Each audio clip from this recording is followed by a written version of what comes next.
कि कैसे थे जीवनधर स्वामी और जिनके जीवन में कैसी कैसी घटनाएं हुई हैं, इस जीव के पुण्य और पाप का फल कैसे चलता है, तो उसका ये विचार करना चाहिए। तो वो कथा आज बताई जा रही है कि कौशंबी नगरी में राजा सत्येंद्र राज करते थे और उनकी महारानी का नाम विजया सुंदरी था। तो राजा रानी का विशेष प्रेम था विजया सुंदरी के साथ में। अब क्या होता है, इधर नगर में एक लकड़ी बेचने वाला, उसका नाम था काष्टांगर। तो वो लकड़ी का गट्ठा लाता था और बाजार में लकड़ी बेचता था। तो एक दिन उसने खूब बड़ा गट्ठा ले आया और गर्मी के दिन चल रहे थे, तो पसीना पसीना हो गया और उस दिन उसकी लकड़ी बिकी ना। तो एक बड़ी बिल्डिंग थी, वहां पर उसने अपने लकड़ी का गट्ठा को टिका दिया और वो घड़ा बम था, जरा सी लंगोट लगाया था और सांस लेने लगा, पसीना पसीना हो रहा था। तो वो जो बिल्डिंग थी वो पद्मावती वेश्या की थी और वो वेश्या राजंसी वेश्या थी, यानी राजा के दरबार में उसका नृत्य होता था पद्मावती का। तो पद्मावती की सहेली कहती है मजाक करके पद्मावती से कि बोले देख तेरा पति आया। तो उसने सोची कि कोई आदमी आया होगा पैसा वाला। तो उसने ऊपर से जैसे 7वें मंजिल से झांक के देखी तो जो खुले बदन खड़ा हुआ है, सांस भर रहा, पसीना पसीना और लकड़ी का गट्ठा टिकाया हुआ है। जैसे उसने देखा, बोले मजाक कर रही मेरे से, ये मेरा पति है क्या लकड़ी बेचने वाला। लेकर के पान खाई थी मुंह में और थूक दी काष्टांगर के ऊपर। काष्टांगर ने जैसे देखा थूक आया, ये किसने थूका मेरे ऊपर। जो देखा तो एक सर्वांग सुंदरी स्त्री खड़ी है, उसने थूकी। उसने कहा ठहर, तेरे से बदला लेके रहूंगा, आज मैं गरीब हूं तो तूने मेरे ऊपर थूकी। और फिर अपना गट्ठा उठा करके वो चला गया। पूछा आदमियों से भाई जी कौन है, तो सबने बताए भाई ये पद्मावती वेश्या है और ये राजा सत्येंद्र के दरबार में इसका नृत्य होता है। अब क्या करे गरीब आदमी, तो अब वो क्या करे, लकड़ी बेचे और बच्चों का पालन पोषण करे और उसमें से 1 पैसा 2 पैसा जोड़े। अब एक बार वो लकड़ी लाने जंगल में गया था, वहां उसको मुनिराज मिल गए। सारे आदमी वहां पर महाराज के दर्शन करके बैठे थे, जे भी जाकर के बैठ गया। वहां ब्रह्मचर्य की चर्चा चल रही थी कि ब्रह्मचर्य की इतनी महिमा है, इतनी महिमा है। इसने भी नियम ले लिया कि मैं पूनम के दिन ब्रह्मचर्य से रहूंगा, नियम ले लिया और 1-1 पैसा जोड़ जोड़ जोड़ जोड़ के उस समय उस पद्मावती वेश्या के यहाँ जाने की टिकट 14 रुपया थी। बड़े मुश्किल से उसने 14 रुपया जोड़ा और ड्रेस के लिए पैसे जोड़ा।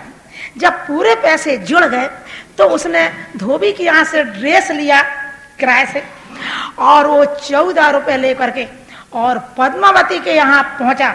जैसे घंटी बजाई, ऊपर से दासी उतर के आई और अब इतना सुंदर दिख रहा था, पहना हुआ अच्छे से, अच्छे वस्त्र पहना, सब पहना किराए के लेकर के।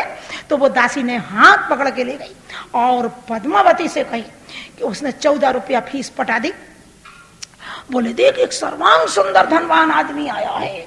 तो उसने तो ऊपर तक ले गई। फिर पद्मावती आई, गर्मी के दिन चल रहे थे, इसको हाथ पकड़ के ऊपर छत पे ले गई और बड़े आइए सब ऐसी आदर से बैठा ली उसको।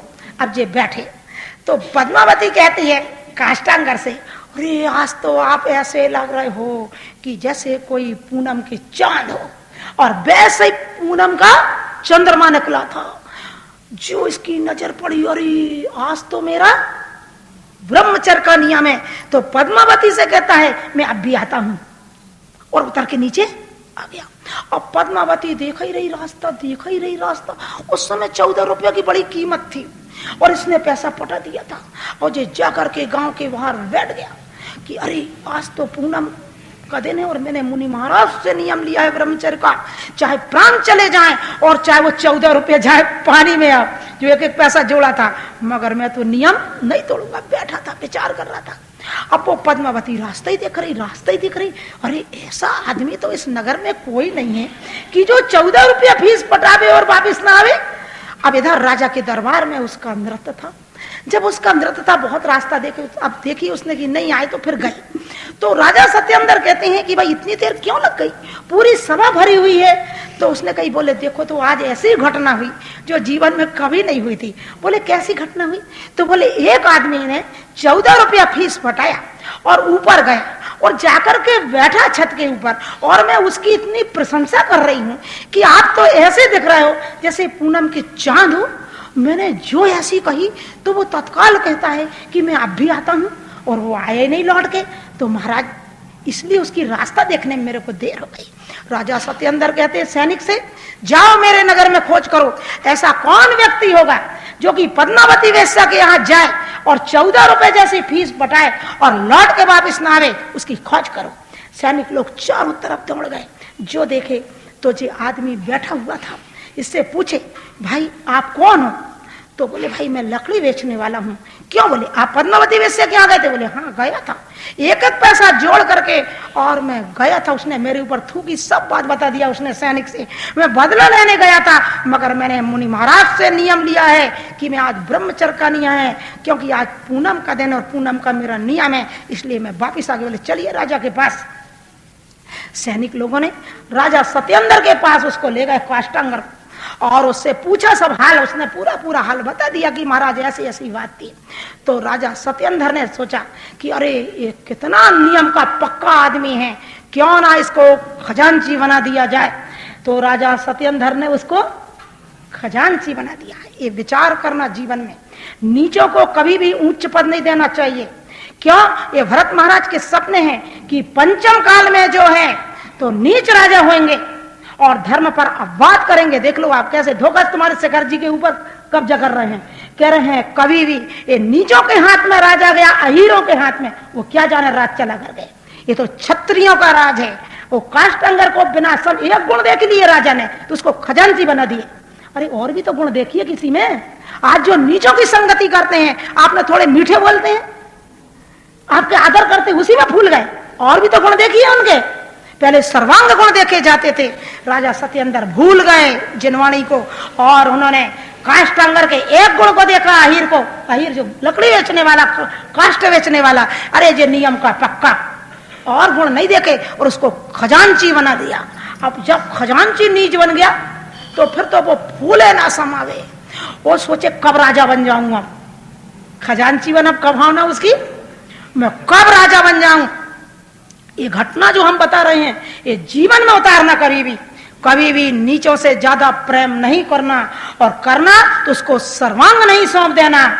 ये जीव अभक्ष सेवन करते हैं, इनके मन में नाना प्रकार के खोटे विचार उत्पन्न होते हैं। अब राजा सत्येंद्र जो है तो उनके पास मयूर यंत्र था। मयूर यंत्र नहीं, हवा भर दो तो वो ऊपर उड़ता था, और जब हवा खत्म हो जाए तो धीरे धीरे नीचे उतर जाता था। ऐसे मयूर यंत्र में और विजया सुंदरी को बिठा करके और राजा घूमने को गए थे। इधर काष्टांगर सोचता है कि राजा तो रानी को लिए लिए घूमते हैं, तो क्यों ना मैं राजा बन जाऊं। तो उसने क्या किया, पूरी सेना को पारितोषिक देने कहा, और बोले आज राजा सत्येंद्र से लड़ाई करेंगे, क्योंकि वो तो राज में रहते ही नहीं, राज की देखरेख तो मंत्री करते या मैं करता हूं। वो पारितोषिक के लोभ में सारे सैनिक इसके कहने में आ गए, और जैसे राजा सत्येंद्र के आने का टाइम हुआ, पूरी सेना उनके विरोध में खड़ी हुई नारा लगा रही है कि आप राज्य में नहीं रहते और घूमते हो, इसलिए काष्टांगर राजा बनेगा।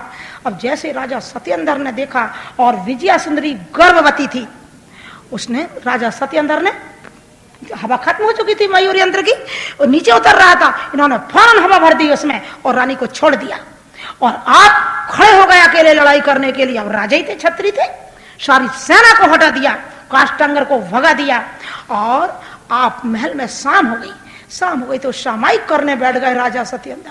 पीछे से काष्टांगर ने आकर के सिर खत्म कर दिया। कौन का? राजा सत्येंद्र का। और आप राजा बन के बैठ गया। अब इधर की घटना देखिए, मयूर यंत्र चला जा रहा है आकाश में, और जैसे उसकी हवा खत्म हुई तो वो धीरे धीरे बियावान जंगल में उतर गया। विजया सुंदरी अकेली जंगल में पड़ी हुई है, गर्भवती। इधर एक केवली भगवान के समोसरण में भगवान की वाणी खिलती है कि देखो इस जीव के पुण्य और पाप का उदय। कहां राजा सत्येंद्र की पटरानी, और आज जंगल में पड़ी हुई है अकेली, और उसको गर्भवती है, प्रसूति के उसका समय है। इस जीव के कैसे पुण्य पाप के उदय हैं। उधर राजा सत्येंद्र को सामायिक करते में और काष्टांगर ने मार दिया तलवार से। वहां पर एक देवी बैठी सुन रही थी, और वो देवी थी पूर्व जन्म की विजया सुंदरी की सहेली। वो तत्काल देवी आती है और मकान बना देती है विजया सुंदरी को रहने के लिए, खाने के पीने की सैया आसन सब व्यवस्था करती है। कौन करती है? वो देवी करती है। इधर उसी कौशाम्बी नगर में एक गंधोत्कृष्ट सेठ रहते थे, मगर नियम की बात है वो सेठ जी की संतान होती थी और मर जाती थी, होती थी और मर जाती थी। ऐसे कितने 4-6 बच्चे उनके हो गए। पूरे गांव के आदमी पंचलोगा में सब परेशान हो में। उस दिन रात को फिर आधी रात को लड़का हो गया गंधोत्कृष्ट सेठ के यहाँ हुआ और मर गया। तो मर गया तो सेठ सोचते हैं कि मेरे तो पाप का उदय है कि संतान होती और मर जाती है, मगर अपना तो अपना ही भोग लो ना, क्यों किसी को परेशान करो, और सवेरे तक रखेंगे तो और जीवों की उत्पत्ति होगी। तो सेठ जी ने स्वयं गोदी में लड़के को लिए और शमशान पहुंच गए आधी रात को, और स्वयं गड्ढा खोदे और लड़का को रखे थे उसमें कि इधर विजया सुंदरी की प्रसूति हो गई। और तत्काल देवी ने उस लड़के को लेकर के आ गई। ये लड़का कौन है याद करना, जो मैंने एक बार चर्चा बताई थी कि एक सियाल ने रात्रि के पानी पीने के खाने का त्याग किया था, और ऐसी प्यास लगी और 3 बार बावली में गया। मुनि महाराज से नियम लिया था कि मैं रात्रि को पानी भी नहीं पीऊंगा, मगर नीचे जाए तो सूरज ना दिखे, ऊपर आए तो सूरज दिखे। 3 बार आने जाने में सूर्य हुए अंतर्यामी, किया अटल श्रद्धान, नेम नहीं तजू प्राण तज दू मन में। वो सियाल लड़ैया नियम नहीं छोड़ूंगा, प्राण चले जाएं, जा उपजा सुर सुरगन में, सुख पाया छिन में। मारुतिधारी देव हुआ वो लड़ैया का जीव, और वो लड़ैया का जीव विजया सुंदरी के गर्भ में आया, वो जीव है। अब जैसे उसकी प्रसूति हुई विजया सुंदरी की, देवी ने तत्काल वो बालक को उठाई और ला करके उस गड्ढे में सुला दी। और वो तो अब भाई बेक्रिया शरीर से का नहीं कर सकते, और वो मरे हुए लड़के को उठा ली और अब जो रोने लगा। राजा देखते हैं, सेठ देखते हैं गंधोत का, अरे जी गया, ये लड़का कैसा हुआ? जी गया। तत्काल देवी आती है, जिया नहीं है।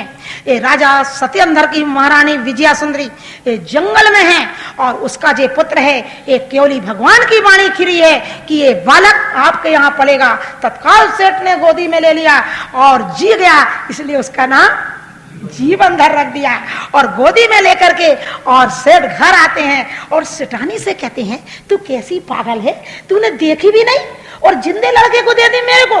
वो तो मट्टी पूर्ण ही मारा था मैं, और वो रोने लगा तो मैंने उठा के लिया। अरे बोले मैंने तो देखी, कच्ची भी नहीं था उसमें। बोले दे दे जिंदा। सेठानी से नहीं, क्योंकि स्त्रियों से पूरी बात नहीं बताई जाती, इसलिए सेठ ने सेठानी से नहीं बताई, यही कहे कि जी गया। सेठानी ने बड़े खुशी से गोदी में ली, खूब चुमा ली, और बहुत सा उत्सव मनाया गया। जन्म का ऐसा उत्सव मनाया गया, खूब उत्सव मनाए।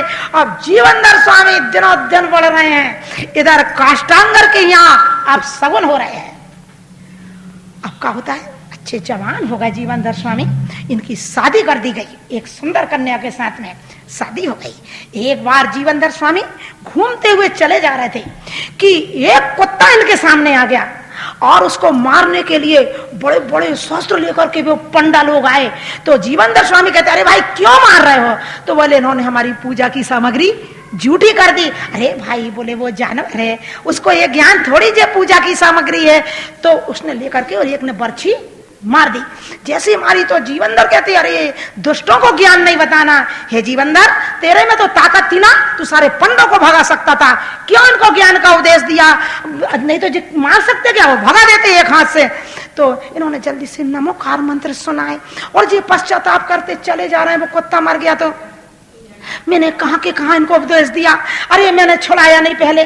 और इतने में सर्वांग सुंदर एक आदमी आकर के इनके पैरों में पड़ता है। ये पूछते जीवनधर स्वामी, भाई तुम कौन हो? तो बोले महाराज मैं कुत्ता का जीव हूं, जो अभी आपने नमोकार मंत्र सुनाए थे, मैं स्वर्ग में उत्पन्न हो गया। हे महाराज क्या सेवा करूं आपकी, बताइए।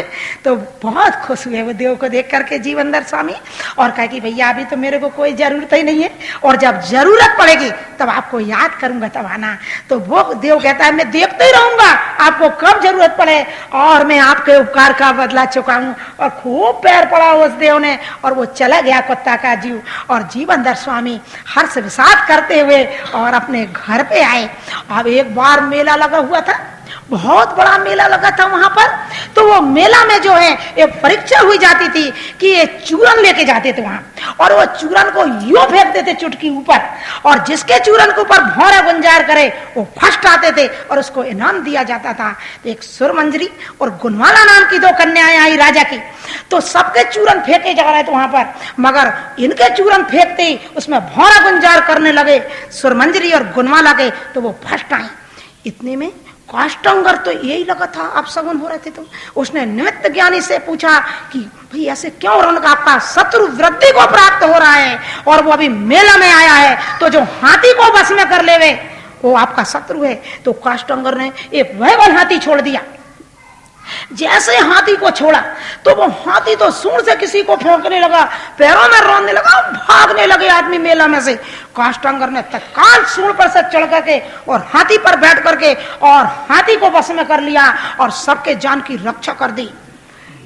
अब इसके बाद में जाकर के सैनिक ने जाकर के काष्टांगर से बता दिया कि वो तो एक राजकुमार है, सेठ का लड़का, गंधोत के सेठ का लड़का है, और उसने हाथी को बस में कर लिया। बस इन्होंने तत्काल काष्टांगर को हथकड़ी डाल के बुलवा लिया कि बोले आपने मुक्का मारा इसलिए हमारा हाथी मर गया। तो अब वहां पर न्याय हो रहा दरबार में, गंधोत के सेठ भी पहुंचे। तो जीवनधर कुमार कहते कि भाई कोई मुक्का मारने से हाथी मरता है क्या? वो तो हमको से भी नहीं मरती। अरे मैं तो बस में किया है और लाखों करोड़ों की जान बचाई है, नहीं हमारा हाथी मर गया इसलिए आपको फांसी की सजा। अब राजा बना था ना, नीच था वो। अब इधर गंधोत का सेठ ने इतने हाथ जोड़े, इतना प्रार्थना करे कि भाई आप सजा दे दो, मगर मेरे लड़के को फांसी की सजा मत दो। मगर वो कहाँ मानने वाला, वो तो दुश्मनी निकालना था। तो उसने फांसी की सजा दे दी। जल्लादों ने ले गए हथकड़ी डाल के फांसी पे लटकाने के लिए, सारे आदमी रो रहे हैं और गए वहां पर। इनको फांसी का फंदा लगाया जा रहा था, ये नमोकार मंत्र पढ़ रहे हैं। वो देव तत्काल आ गया और ऊपर के ऊपर आके ले गया जीवनधर स्वामी को। जल्लाद दिखते, अरे जी कहाँ है जी? तो जियोड़े चले जा रहे हैं। और अभी अपन राजा से बताए तो राजा अपने को फांसी पर रख दे, इसलिए अपन तो बता दो कि हमने फांसी लगाता है। कौन राजा यहाँ देखने आ रहा है? तो उन्होंने जल्लादों जाके बता दिए कि हमने फांसी लगा दिए। इधर कुत्ता के जीव ने तुरंत देव ने और बोले कहाँ रख लूं आपको, आप जहां कहो।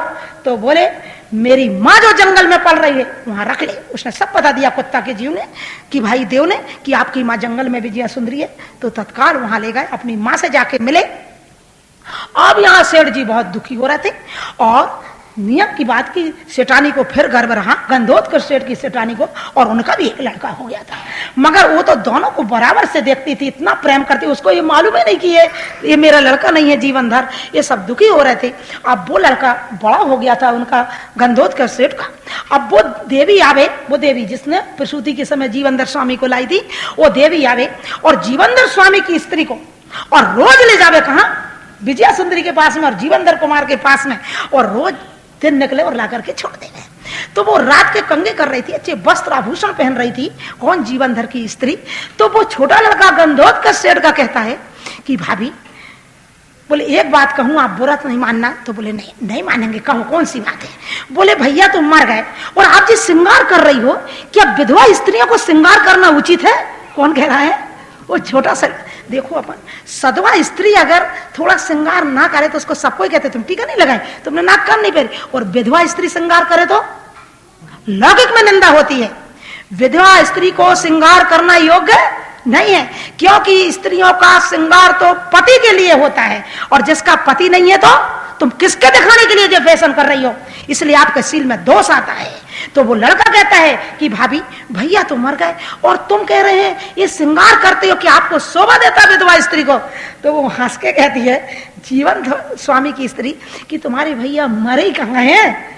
तो बोले अरे कहाँ भैया? तब उसने सब हाल बताई कि सब सो जाते हैं, तब देवी मुझको ले जाती है और सवेरे ला करके छोड़ देती है। फिर इसके बाद में अब बड़े होगा जीवनधर स्वामी और जब आए हैं नगर के अंदर और काष्टांगर से ऐलान किया कि आ जा अब तू सामने, और बड़ी जोरदार लड़ाई हुई और लड़ाई में काष्टांगर की मृत्यु हो गई और जीवनधर स्वामी राजा बने। 8000 तो उनकी रानियां थी जीवनधर स्वामी की, और बाद में सबको छोड़ करके और दीक्षा लेकर के और तपस्या करके मोक्ष की प्राप्ति करे। ये जीवनधर स्वामी की कथा है। तो अपने जीवन में एक एक गुण देख करके और सर्वांग नहीं दे देना चाहिए नीचों को, ये जीवन में रखना। एक काष्टांगर की चर्चा को सुन करके एक कथा जीवनधर स्वामी की है। एक सियाल का जीव देखो और तीसरे भाव में निर्वाण की प्राप्ति किया।